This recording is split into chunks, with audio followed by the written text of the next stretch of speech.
Chaka yoga baben. Ko te riet kel babalar ka riet kel karada. Dola te ki se pia nga ye chikanian. Mo ko kiri yo biga deal je chaka le play ka kantona wifi ni ken chikan go ka ka jin ko gur kan ber ka lib kan ber ka lib ber ka. Ne beloy den budung da ka jana no. Alan ne me right bel. Ko te la mel te ke ni ji ko te rien mo ga ma de barare de ma de luang nas. Man dong dung meta ka me de wi de luak. De try ba be de bele wi ji ka sen ko wi wun ji wi nyet. A wi wun. Chang bu wun ge je go tem be kana lar ka social media ba ka encourage ka yan ga sharing. Yan ga sharing de te ke sepia. A minute te ka so danti. A minute te ka western wall gwa me ba ka ye. Malar ye jene. Man jaga ko be te ko ba lar ka social media pa ro de je. Ko gwa do po do manan ba ku le po ge je chenin ge je ka che de lo de won ko te lo ba re lo de me ge je de la. Me la riet. Men che je ka ra de won ba biet. Ra wo mi chi biet la wo ba biet ka biet ba biet ka ra da. A jen da ke len che je kan wo gan. Bi dung da wo ba biet na kwa ga ling wala kan ga ko ling. And then ba ro de ja ko ba biet. Men no wo ba do la ri jene. Ke po ni tin chi a po de nen ka se lu mi chi a du. Chi a po ke ri je ka lo ai. Chi a po ba ko nyu ye na bom dun ki bom gwa na kun a ro se ngi de yen malat. De yen bom gwan do no kun ki bom ngane de yen lat ana ran ka ga ja ki ka nuori now chi yen go ro bi alat. Ko mangai gane jaram wo ja bel de bel je ka ta ne ka yen we ku tuo ga ni riar ka na roi now. Che lyak che bel. Ko mi jina la do go chi ne ko ta ko bom gwa mi. Ka yen te no yen ko so gwa man ka mi ye la in carry yen ne yen do. Agani yana. Agani yen. Biede chi bied ke ye ni dia de biede. Biede chi bied ke ye. Ka ke ni dia le ti. Biede ke je.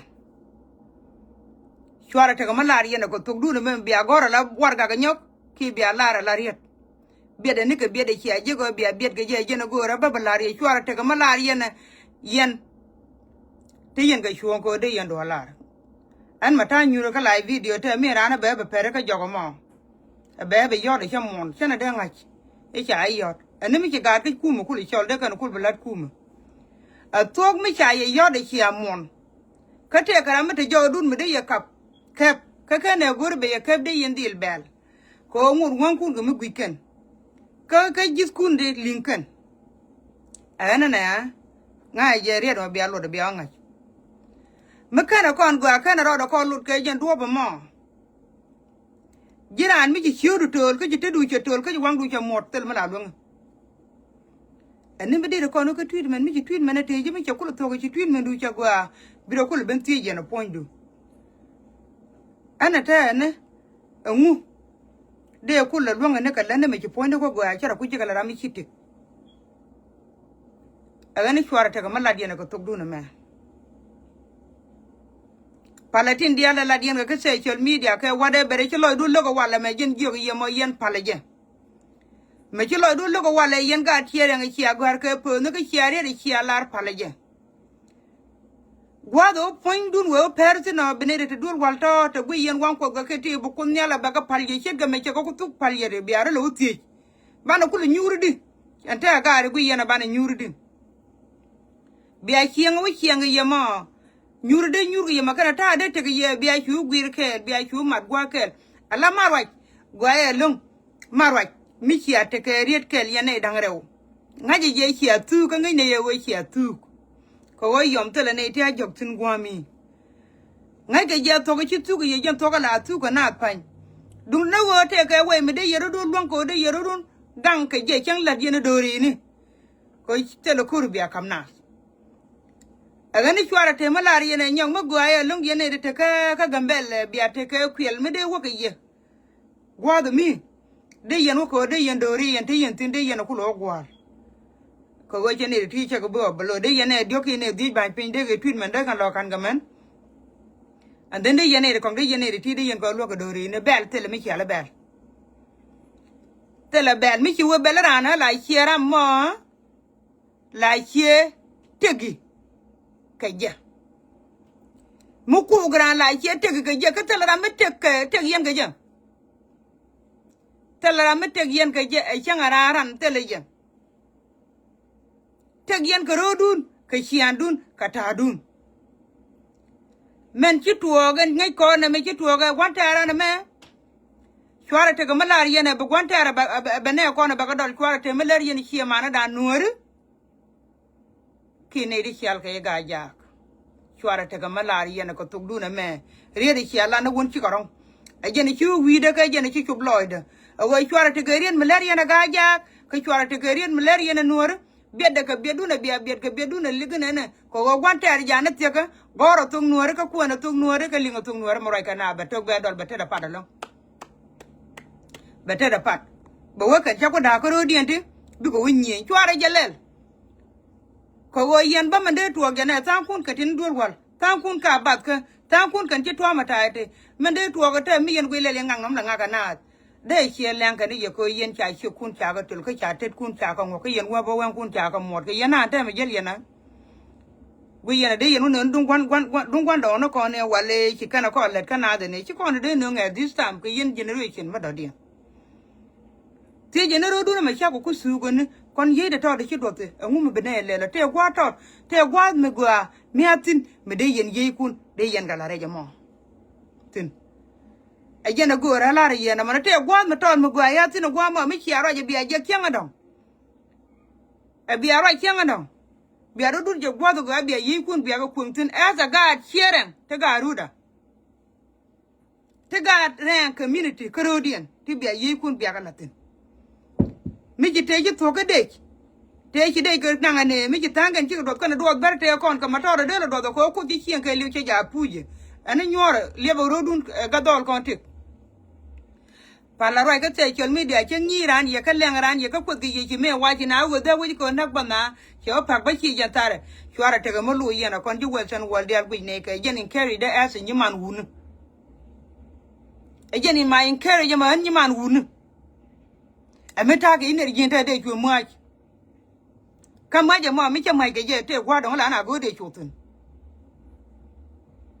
yo ga ne ye chwara te kara ma bel ye ne changara ara na ne chwa dor ma lar ga jak en le la ga jak ma gan nya dun ke ga jak ma gan ngu go dun ke ga jak ngu dun pale ja te na kata de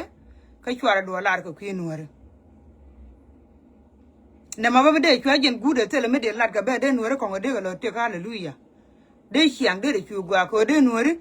de te ga te kan tin gon be je me de chu gwa de yen chu gud ba na me de chu gud yen ka liya chi ligu ye me de chu gud yen mi chet ka na me ka de chu ma gwa ana ma mo yen wor walar ti manan chi ar ti ka group du no go jana cha ban ko na jeriya da mo ja ka ko ba ka social media jana ne do cha ban ko bu kon ngu kula lel kiram kel wo bana bum no roda na jeriya da ma cha no ga long tele ye ma do bi alel yen bi bum no rodun bi ar bum yete da ga bel do cho do ka we de chu gi ro bi o te ko do ri ne ko gang yen go jitar ka lun jong ne ala wi yen gang no bi jitar lun kan jok ki dun du no wo gang yen go jitar lun kan jok ko go jitar lun kan jok ha rana te tori cha la ban pinde kana mama na tin chu videon ku nyon ko ji gad ken dial gen ko ja chia ke la dol ga dial ya ga bu pin ja ga nang ja chien ke liu cha nak bi ga ko la gang ga do ri dong bi chu liu ri yen jok wi gwa mi bi ne de te bi ko lo te ko ga dol gut naga dor gwan eliama ga bu gudi liu dor gwan bi men bi ko lo te kana ga chianga dong bi ba ga lo gu je nuore ko to dong cha ga bi chu yor jitar ke ne ma nuore ba ga lo gang ma bi ko lo gang ko kun nyal ba jatin en ma gora ma ba ga ga ba e de nyiman wun mi nyiman dun mi cha ye dit kel ga je gor no go be jo ga yen twar ta rambel yen ka social media be de ni ga be de bit ga yen war changa wo dol te dul wal to wo ko pel e bo kun mal ka ba ga pel ata ko chaga mo ko dab ka te kai la chi ga man ku ne ka western world chi kan ga pel me met ko ka re pal ga biaro dun ti en ti biaro ti ge biaro chu mu ge chianga de chu chinga yamo te ga ri de go ra ba go to nora ala na gwa la na an bu ga che go ke gwa je go bul ko ji chaga ko da chaga je mana la gwa je ga na che gwa je go bul nora la ke ne chi chiengu dual e chi ga ja dual e chi chienga ga chi ga dual ngai yen dual ngai yelo da dual la ra me chi kur kon won chi ko lo ngoy ke woron dit chi gwan ko ro ku la ban pin Dwala rami che ko che lo kya ande che kula ban duor che kula jien che gudung dana mo che kula ban ran che ngoy ke worin di la che kur kon dale je jara ma dwal na ma che dwal e wo ga na che dung da tele ma nanga tin tele ma ngonga tin tele mi je ga be chen wutin aram geri ji aram jay ni ji ram jung ji ma la do mo gan ko je loda kit ga me ji pira ne de kon je me aje ga ji ni jiran ko ara gara ma baram ke la je le kel ga ne Jesus kel ja wa angul la dama ko jëm roji ga kuidum na me ci dwal tel rama dwal kirana la rangan tel mun nanga tina li ba gwada ko ndung barbonta cha dung nuor kan dial bene ko ko tuk duolien mi ne tene dung dial lar ko je ha ko la diu ni je donc je kan ci lar ko na ne ko lim tuk duola ka lim tuk duola kien tel rama ko yena ci gane je ni ci loy da na mane la wa jen my advice ci loy de wona ne yen pai kun be joga tel mala rana ka social media ki ko ki ngumi hinen ara mama dol ni jetok gem ni jaga gwa cha jekti na medien ga chai shelo ka padul bia me ga kel gen ga nuor ko na me dung nuor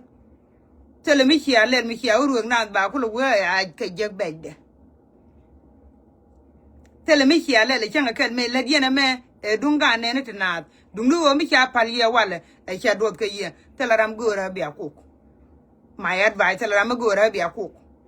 tell ram bia nyal wo ite na mene kre na mene bum yen wala ci yen bum bed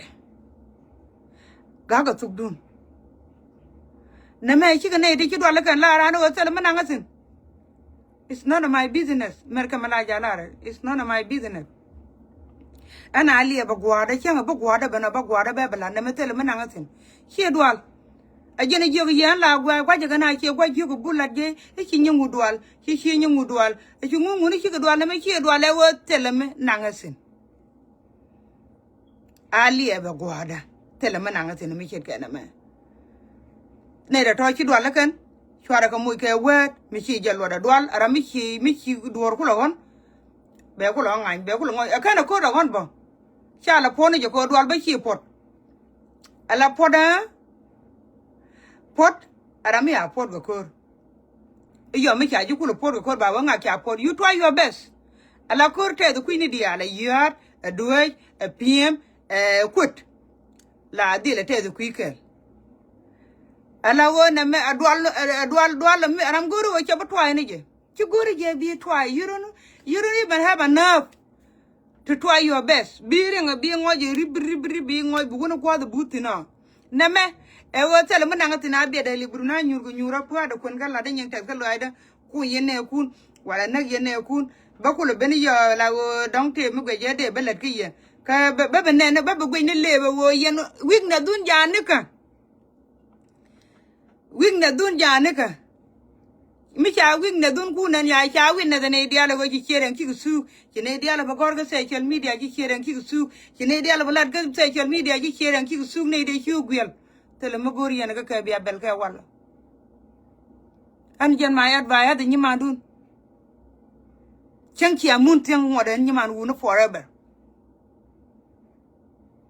tele rambe bel yana yando la jana go rala riya be de ka be dun pala roj ngada dole te dun walta yo ki ato ngada na bani ka tan na to biga la ngota tan kun go gwa mi biya dorini biya mat ko ne te go dorini to te liep go bu gwanta lu jago tya go de ga liu dor kanien ko nien makana ko rong la ro do jig mi dem mon ko ji yen chan na ma so do ala chieng la ja gam jig kala arom jig jog bi ge gwi gwanu kun gwando no kun gwando no kun bi jog bi ge gwi ka jaga ko dun la Jesus jaga ko dun ka go jala jago me biya chol chwaro dun mo ko kun mo dong me biya chol jaga ko dun ko ku jago ba yang na mala da kare jam tele ga meaning jago ko dun ko ba ku jago ba jene bi yene chol ka jen bi yene gwijo o mu bi yel wagana an jene advice na mo manan chanen to dun jopot ki abarar ko social media ki abura ki gano go ki araj ba ki atela jen men lat ke ni di alti tel ti ki yen kalat jene be ga na mo ala wo dwor mi ko ji bina ko ben gwi ki ga na ro la jere lon wana see a lot of people watching gwame gwame te lo gwa la ne me je tin mi wala ne me gwa de na lo ki yo chana de ne yala gwa na ye gwa je ko bur dung dan ka bere me mi chi te sin ko bien ga dun da bia pi di yo chara no che pi kan dung dia no ngoi pin bien ga kun pi chi ga titi te pa nang de ga te ji do ko dei ka pan ka je chi dei cha ga nyon na ka tin je ber ga ku sung no e wo yen chwara te malar yen na ko social media kon te mulwang ne ko na me e dung no ri chi dung dun e me chi arun gi te ara te lu ni yene te da shwat me chi arun ga ne te lu ni yene ala go ben ka no lut ka ni chere me kan ta ke no ka chi ga bong ni yer ka ya tuo ga ne dung no chi jen ku lo tuo ga ta yara da den ku ja la ga ko dan wala jel ga bong dung no na me dung no re ko e dung no re che yo ja cha no cha ya nang tin kwa cha ya nang tin no kun cha wo nyo ye che yo ma pin nin cha to yen te kon to ngur ge ye te ha cha go a ko chi ri da me cha bara re lo da jan ma in carry te la ma dong ma la da share on social media ga ke li ga ti ga kan ngui ti share on social media bad man che gu jinin che yi ka share dun ku ti ji do ri jen cha ban ko no ba le jen wo bia bom jen wo bia bom men cha la ro di cha ne sa ro do yen bia bom ko wo bia bom kwa bom ko kwa biet te la gwa yen tin kwa do ri din dun kwa don kun kwa ka gang ko biliu ne kan wo chi lia dong che ben kwa ga ran ti do ti kwa ka gang bu ko dor la mat kwi shun ka be ye lo ka ma da lo ya mana ani me ba gud ba mi chi kana me dong chi ber bi le ben bi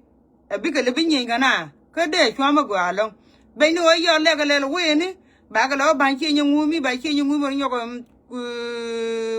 la ga di dol e che den ro wala che le di ba chi nyu ti lo nyo ka den gu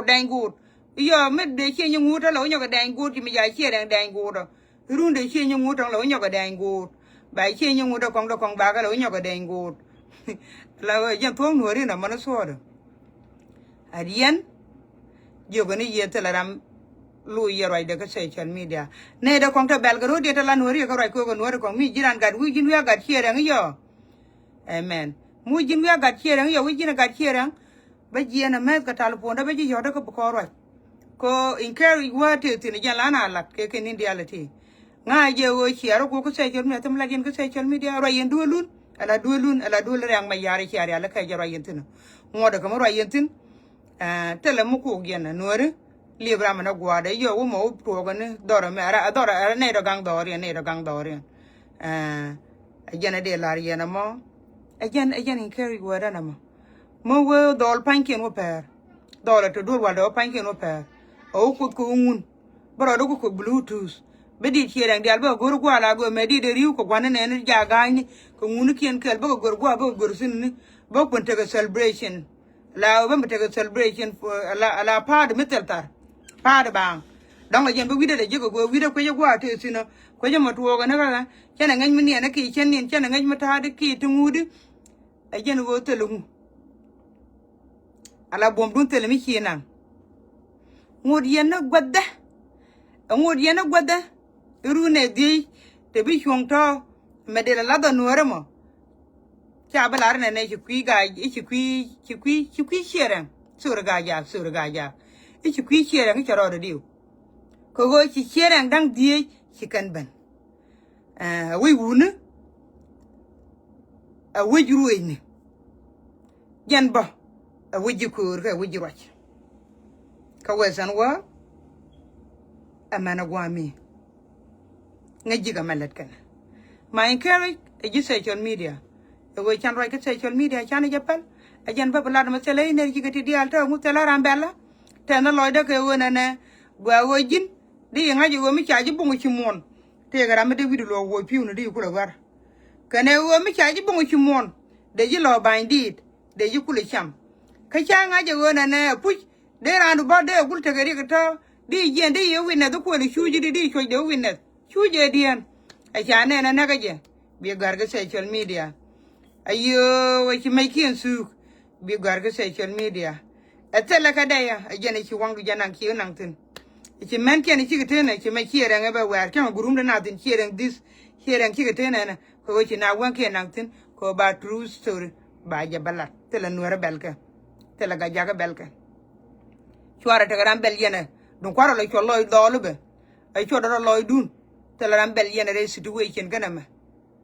bom rodun chwara te mlad yene iruni ci yen beno ci yen go ay ci gade ci recover biya ben yur abine ye beling kon ñidi bine ye beling uraja lad yene wo ci ay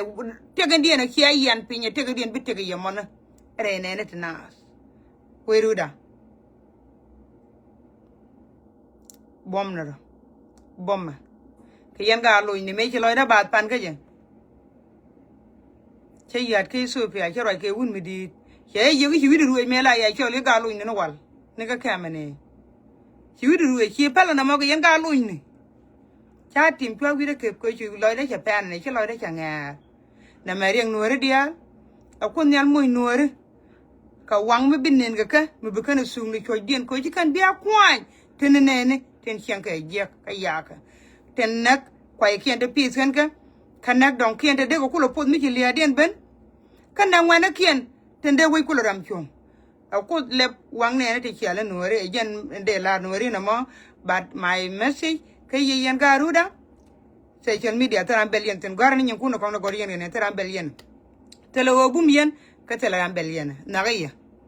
ga ruda na ga rang forever and forever but remain strong